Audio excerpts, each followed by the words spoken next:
Salut à tous, c'est Max de Maxématique. Aujourd'hui, on va travailler sur la trigonométrie. On va notamment voir comment on fait pour calculer une longueur à l'aide de la trigonométrie. Alors, la configuration est la suivante. J'ai ce triangle DEF, rectangle en D. Je connais la longueur DE qui fait 5 cm et je connais l'angle DEF qui est 60 degrés. Et ma question, c'est déterminer la mesure de EF.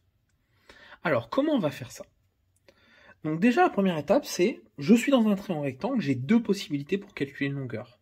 Soit j'applique le théorème de Pythagore si je connais assez de grandeur, soit je vais faire de la trigonométrie.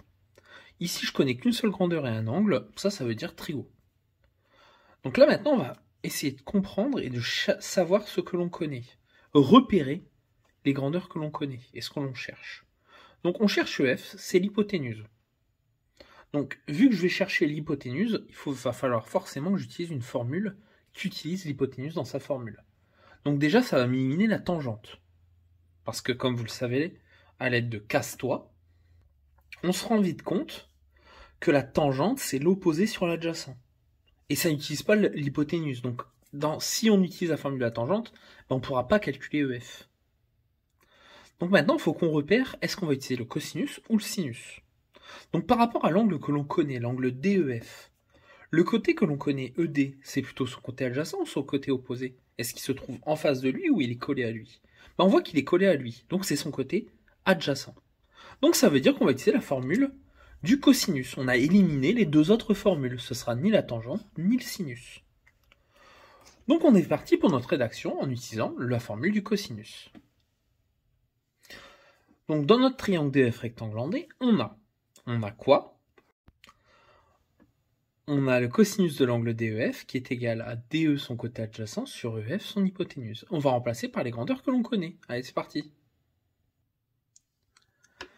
Donc, cos de 60 est égal à 5 sur EF. Et là, on va devoir trouver EF. Pour faire ça, ce qu'on peut faire, c'est qu'on va faire un produit en croix.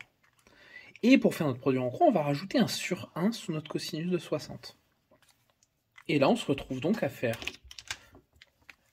un produit en croix, ce qui va nous donner que EF